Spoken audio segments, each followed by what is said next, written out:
The train coughed black smoke into a sky bruised with cloud, and when it finally hissed to a stop at Bitterbrush Station, not a soul stood waiting on the platform. Etta Bell stepped down with one hand clutching her valise and the other tight at her ribs, where a cough had lived since Kentucky. The conductor gave her a pitying glance, tipped his cap, and muttered something about the coming frost. Then he climbed back aboard, and the train pulled away, leaving Etta in the silence of the Wyoming Territory. She was small, too small by most standards, thin as willow bark and pale as linen left too long in the sun. The wind lifted her skirts and made her shiver. Her wool coat was too fine for this place, better suited for church than prairie wind. She scanned the land for a face she'd only seen in a photograph. Jacob W. Alder, aged 36, of Alder Ridge Ranch, whose brief letters had promised strong coffee, sturdy shelter, and a place beside him. But there was no sign of a wagon, no horse, no man. Behind her the telegraph office was shuttered. Ahead, Bitterbrush stretched out, a town of 7 buildings and little else.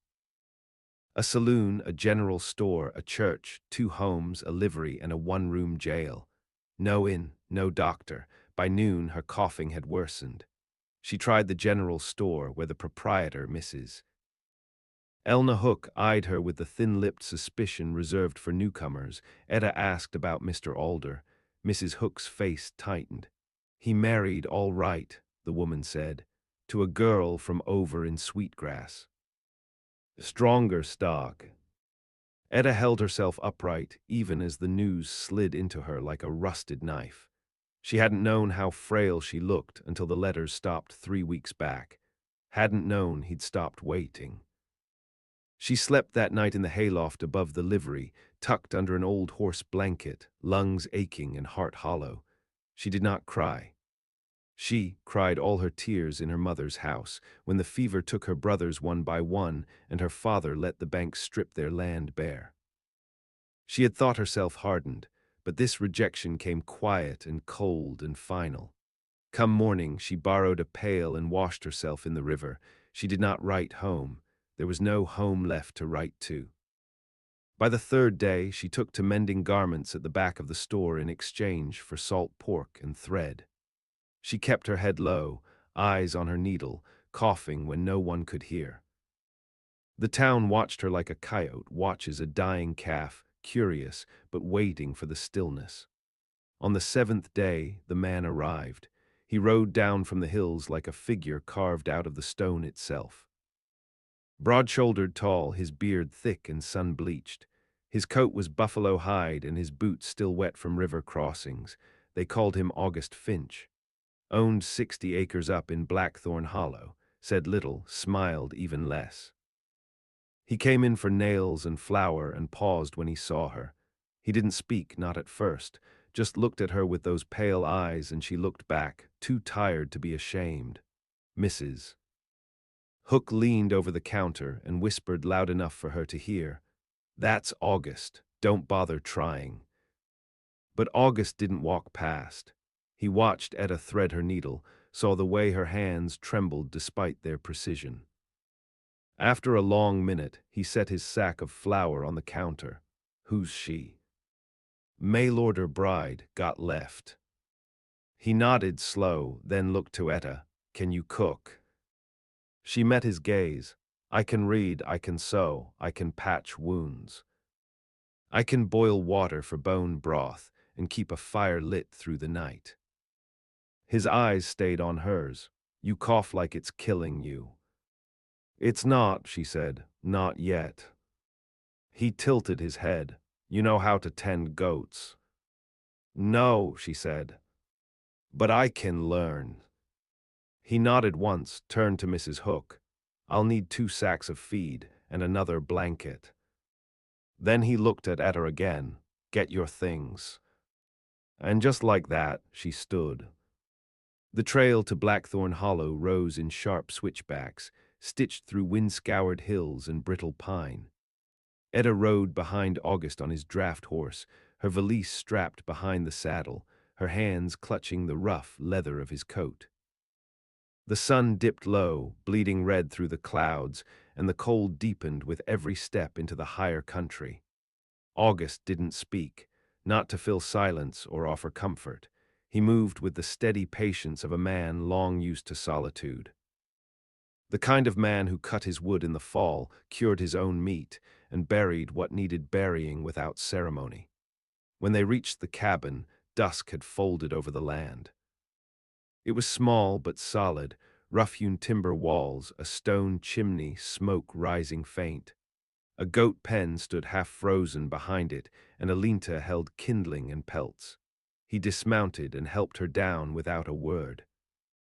Inside it smelled of smoke and iron.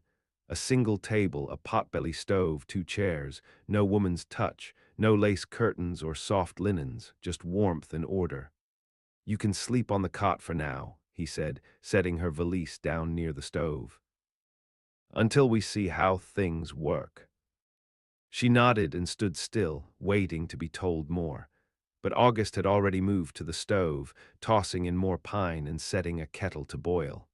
"I'll trade room and food for work," he said. "This is no charity. You're not a guest." "I understand." "Then take off those boots. You'll clean in the morning. Wash what's dirty. Feed the goats at dawn. I'll show you how." She peeled off her boots with stiff fingers, and the heat wrapped around her like a second skin. Her lungs burned, but not from cold this time, from the sudden, unexpected reprieve. They ate boiled barley and salted jerky. He didn't ask about her past, and she didn't offer it. When she coughed, she turned away, ashamed. "You're lighter than you should be," he said after she'd finished eating. "You'll need more broth." She looked up. "I can make it." He nodded, then pointed to a shelf. "Dried roots, bone from last season. Use what you find." The days that followed carved a new rhythm into her bones. Mornings began before the sun rose, goats fed, fire stoked, water hauled from the creek and boiled clean. Her body protested, sore and weak, but she pushed through. She learned the land quickly. Learned August, too, in the spaces where words didn't reach. He never touched her, never so much as brushed her arm unless it was necessary. But when she dropped a bucket from a coughing fit, he lifted it without comment. When her hands cracked from scrubbing, he brought her a tin of rendered fat. And when she tried to sleep through a fever chill, he left a second quilt folded beside the cot. She mended his clothes, cleaned the rifle he left near the door, and read aloud from the 2 books he owned, a weathered Bible and an old almanac. Her voice was thin but steady, and sometimes, when the wind howled too loud, he'd let her keep reading longer than needed. By the second week, the hollowness in her chest began to ease, not vanish, but soften. Then came the storm. It rolled in from the north with no warning, a white roar that buried the valley in snow. The goats panicked, 2 went missing, and August was gone before she could stop him, rifle slung, coat tight. He returned hours later, soaked and shivering, 1 kid slung over his shoulder, the other dead in his arms. Etta didn't ask questions. She took his coat, set water to boil, and cleaned the blood from his hands while he sat at the table, silent and spent. "You shouldn't have gone," she said, voice low. "They were mine to lose." She poured broth into a tin cup and held it out. "You don't have to lose everything." For a long time, he didn't take the cup, just stared at her with something unreadable behind those pale eyes. Then slow, he reached for it. That night the storm raged, the roof groaned, the wind tore at the shutters like claws. Etta lay awake on the cot, clutching the extra quilt, watching the shadows shift on the ceiling. From across the room, August spoke. "You think you'll stay come spring?" She didn't answer right away. "I'll stay," she said, "if I'm welcome." "You are." A pause, the wind howled again. "Then yes," she whispered, "I'll stay." The thaw came slow. First, the snow turned to slush in the low valleys. Then the creek cracked free, its dark waters rushing hard over the stones. The days lengthened, and the trees shed their white coats in favor of brittle green shoots. The goats bleated louder, hungrier. Etta's cough, though not gone, loosened. Her chest hurt less each morning. The color returned to her lips. She no longer flinched at the cold. In the cabin, August had begun leaving small tasks undone, bootlaces left tangled, tools set askew. Etta took them up without a word. She sharpened his knife before he asked, salted the hides when he forgot. She started speaking more, if only in practical terms, and when he offered her the better cut of meat, she stopped declining. One evening, after tending a doe with a berth gone wrong, August sat at the table with dirt still under his nails. Etta handed him a tin cup of whiskey, something she'd found in a dusty bottle behind the stove. He took it and drank. His hands were rough. Her fingers brushed his when she pulled the cup away. "I heard about what happened down in Bitterbrush," he said, voice low. Etta folded a cloth over her lap. "What did you hear?" "That he left you standing on the platform, married someone else." She didn't look up. "Not much more to it than that. Man's a fool." She shrugged. He wanted someone strong. August tapped a knuckle against the table.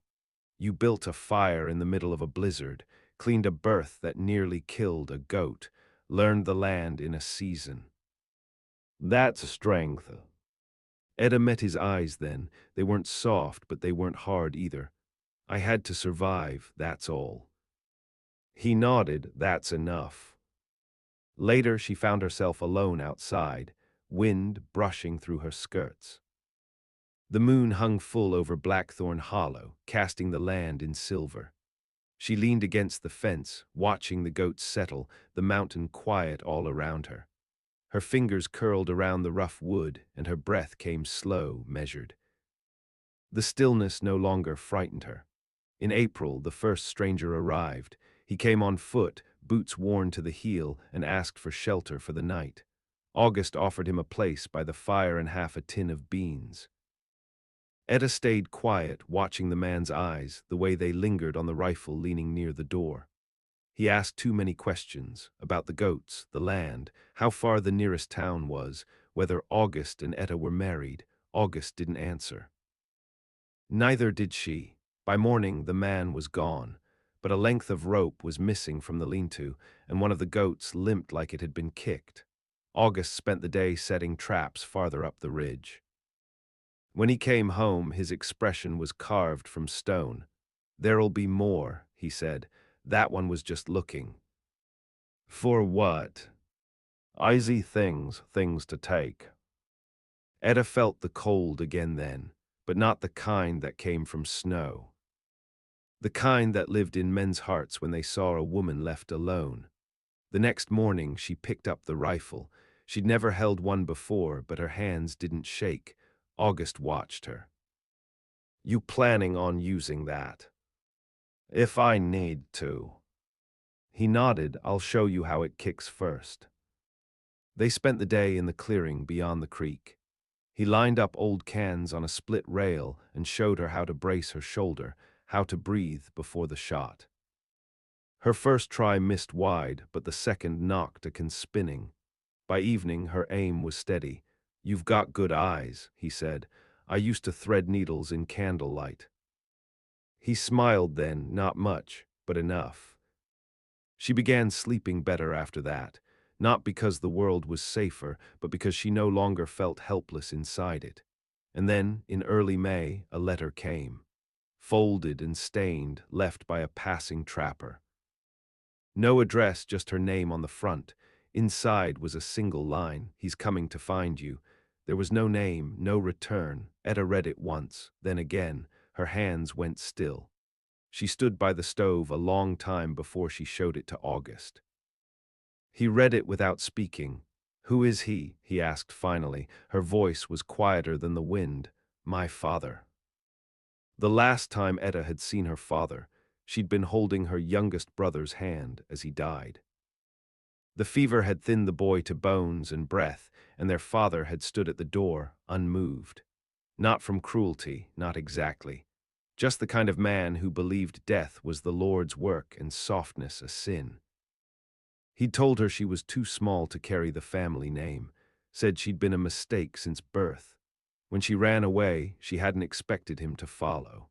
Now, in the cabin at Blackthorn Hollow, August folded the letter and set it down like it might catch flame. "How would he know where you were?" "I don't know," she said. "I didn't leave word, but folks talk in towns. A girl like me gets noticed." August stared into the fire, jaw tight.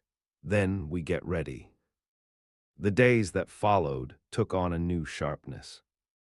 August added a second bolt to the cabin door, reinforced the shutters, cleared sightlines from the ridge to the valley. They practiced shooting each morning, Etta's shoulder bruising from the kick of the rifle, but her aim improving with every shot. At night, she slept with her boots beside the cot. Her cough returned, not from sickness, but from nerves, from the weight of memory pressing at her lungs. One night, as the wind cut cold again, she asked, "If he comes and I don't stop him, would you?" August didn't answer right away. "I don't believe in killing for another man's sins," he said, "but if he means to take what's mine, I won't ask twice." She didn't correct him. She didn't ask what he meant by what's mine. In some quiet part of her, she hoped he meant her. Not as a possession, as someone worth defending. By the end of May, the valley greened. Snow melt fed the creek and wildflowers broke through the loam. The goats fattened. The cabin smelled of soap and pine resin. Life pressed in again. But the shadow didn't lift. It was June 3rd when the man came riding. Etta spotted him first, a lone figure on a bay mare, cutting across the far ridge with purpose. No gear, no supplies. Just a long coat, a hat pulled low, and a shotgun strapped to his back. August stepped out beside her, lifted the rifle, and followed the man's path through the sights, his jaw clenched. That him? Etta didn't answer at first, just stared. Then nodded. His name's Ulis Bell. August lowered the rifle but didn't set it down. "You want to run?" "No." He nodded, "Then we stand." They waited. When the rider reached the edge of the clearing, he dismounted and walked the last 50 yards on foot. Slow, intentional, the way a preacher might approach a pulpit. August stood in the doorway, rifle in hand. Etta stood beside him. The man stopped 10 paces out. "You're mine," Ulis said, voice dry as sun-bleached bone. "By law or blood." "I'm not yours," Etta said. Her voice did not tremble. He laughed once, a hollow sound. "You ran, stole from me. Shame's got a way of following a girl." "I didn't take a thing that was yours." "You took breath." August raised the rifle. "That's far enough." Ulis looked him over. "You the new one, think you've tamed her." "She's not an animal." "Then why's she living out here like one?" Etta stepped forward, just a step. "Why did you come?" "To bring you home." "There is no home," she said. "Only you and a name. You used to beat us into silence." August's rifle never wavered. Ulis tilted his head. "I raised you." "You raised your voice," she said. "Not me." The silence that followed was long. The wind stirred. The goats rustled behind the cabin. Then Ulis reached for the shotgun. The shot came before his hand touched the grip. August didn't flinch, didn't hesitate. Ulis dropped to his knees, the side of his coat torn open, blood blooming fast. Etta didn't scream. She walked down the steps, slow and sure, until she stood over him. "You came all this way," she said. "For what?" He coughed, blood in his mouth. "To remind you." "I haven't forgotten." She knelt and took the shotgun, snapped it open, and tossed the shells into the dirt. Then turned her back on him. "Let him die out here," she said to August. "The land will bury him better than we ever could." They didn't speak of it again, not that night, not the morning after. August burned the blood-soaked dirt near the steps, and Etta swept the ashes into the wind. Ulis Bell's body was never found, though buzzards circled the ridge for days. The land had claimed him as it claimed all things too weak or cruel to last. June stretched into July. The air turned hot and dry, rattlesnakes slithered under rocks, and the goats grew restless. Etta learned to shear them herself, nimble fingers working through dense wool as August built a smokehouse near the creek. Their days filled with the small, relentless work of survival, but something between them had shifted. He began watching her longer, not like a man waiting for a mistake, but like one memorizing a truth he hadn't known he needed. And she found herself listening for his footsteps outside the window, feeling steadier when he was near. No words passed between them about what they were, but in every movement, in every chore shared beneath the heat, something rooted deeper. One morning, Etta found a pile of lumber beside the cabin. "What's this?" August scratched his beard, not quite meeting her eyes. "Building something." "She waited for you." Still, she didn't speak. "A real room," he said, "off the side of the cabin. So you don't sleep on a cot anymore. You don't have to do that." "I know." He didn't say more, just picked up a hammer and got to work. She helped him, hauling timber, measuring with twine, holding boards as he nailed them into place. He let her, didn't speak to her like a man doing a kindness, spoke to her like someone who knew she belonged beside him in the labor. The new room went up slow. Not just a bedroom, but a space with shelves and a window that faced the hills. She chose where it would go. He listened. By August, the frame stood strong and the floorboards creaked under her feet for the first time. "It's yours," he said. Etta stood in the center of the room, sunlight slanting across the raw wood. She looked down at her hands, at the calluses there, the marks of a life she'd earned, not begged for. "I never had a room that was mine," she said. August leaned in the doorway, arms crossed. "Then it's long past time." That night she moved her things from the cot to the new bed, rough spun sheets, a stitched blanket she'd finished by lamplight, the Bible from the shelf, worn and creased. She sat there in the dark, the quiet so thick it filled her lungs. And then she heard him at the door, a soft knock. "May I come in?" She rose, opened it, looked up into his face. "You may," she said. He stepped inside, stood close. Their hands brushed once, accidental or maybe not. He didn't touch her hair, didn't kiss her, just stood near. "I won't push," he said. "You've had enough of that." "I know," she whispered, "but I'm not afraid." He nodded once. "Good." The next morning he was already gone when she woke, out checking traps. But beside the bed he'd left a tin cup filled with wild berries and a folded scrap of paper. "Strong things don't always roar," it read, written in his heavy hand. "Sometimes they just endure." She folded the note and placed it under her pillow. The wind picked up that afternoon. A dry wind carried the smell of smoke. Something was burning to the west. Etta stood on the porch and watched the horizon darken.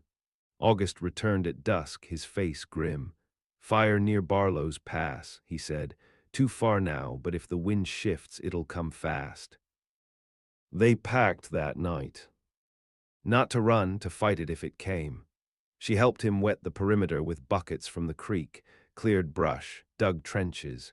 Her muscles screamed, her lungs burned, but she didn't stop. "You're not what I expected," he said once, breaking the silence. "Neither are you." They stood shoulder to shoulder as the smoke drifted closer. And when the fire came, they didn't run.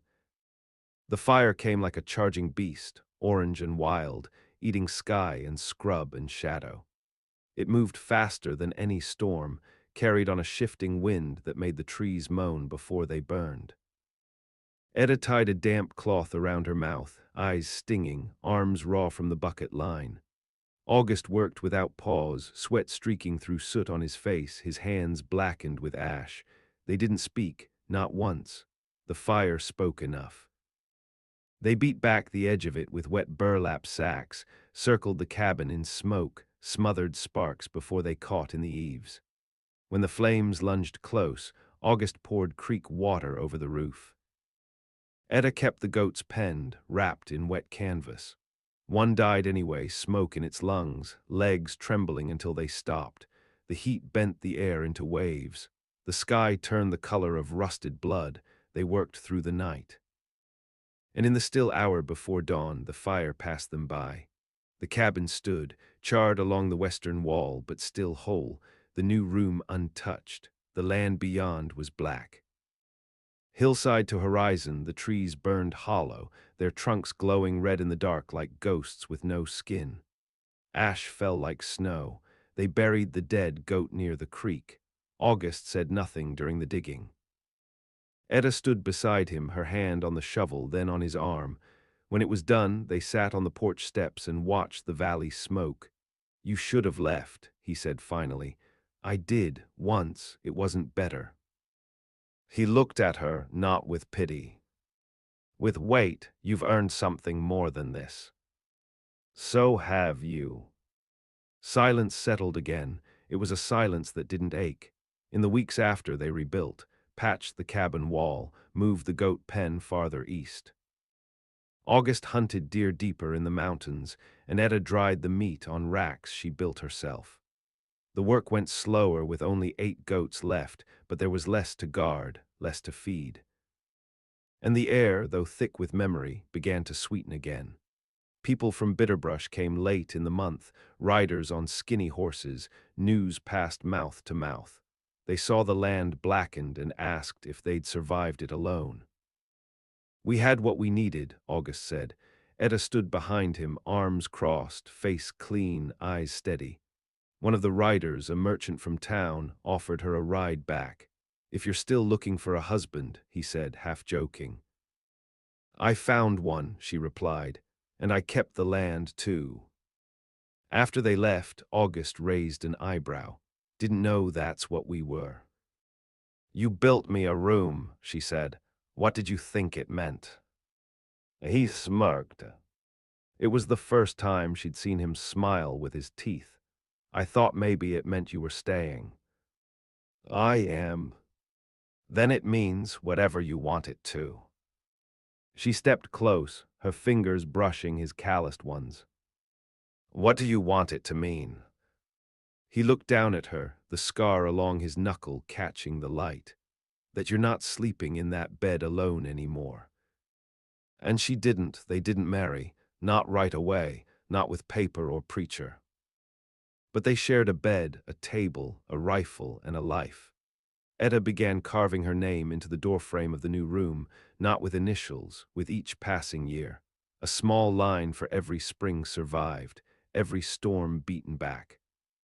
Every moment she chose to stay. By the end of summer there were 3, and the 4th was coming. The 4th mark was carved deeper than the rest.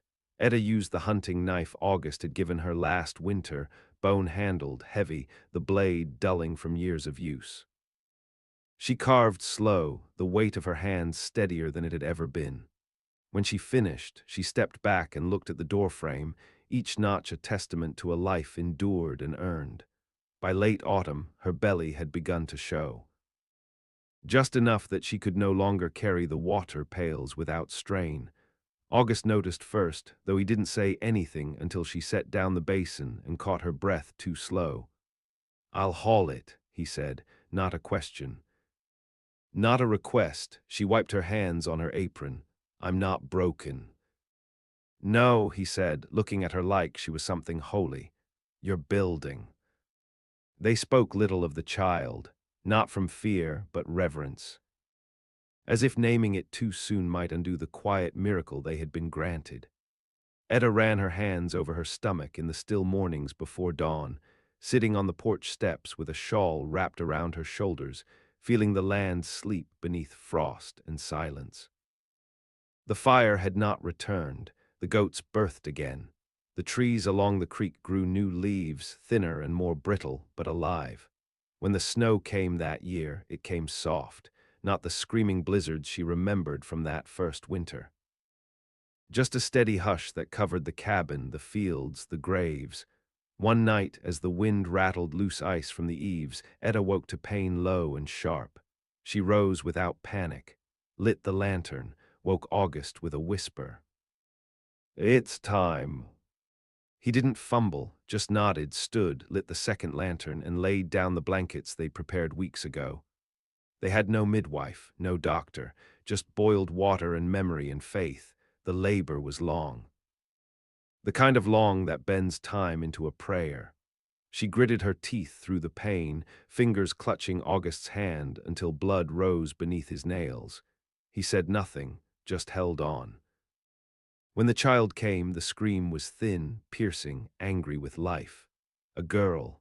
Etta held her close, wrapped in linen that once belonged to August's mother, stitched over during long nights by firelight. The baby's eyes were dark. Her fingers curled into fists. "She's smaller than I hoped," Etta whispered. August knelt beside her. "She's stronger than she looks." They named her Wren. That winter the cabin was quieter. Not empty, never that again, but full of smaller sounds. The creak of the cradle, the tiny breath of a sleeping infant, the scrape of August's boots as he moved softer through the home they'd built. Etta no longer coughed in the mornings. When spring broke, the valley bloomed bright. The land wore its scars, but it was no longer bare. Shoots of green cut through the blackened soil. Birds returned to the trees, and the goats, stubborn and loud, climbed higher into the hills. One day, Etta took Wren in her arms and stepped out to the porch. She held the child close and looked out across Blackthorn Hollow, where the cabin stood like a promise against the sky. August came up behind her, arms circled around both of them. "She'll know it all," he said. "The hard, the holy, the fire and the silence." Etta nodded. "She'll know what it means to stay," she said. "And what it cost." Behind them, the doorframe held 4 marks, and a 5th waited to be carved.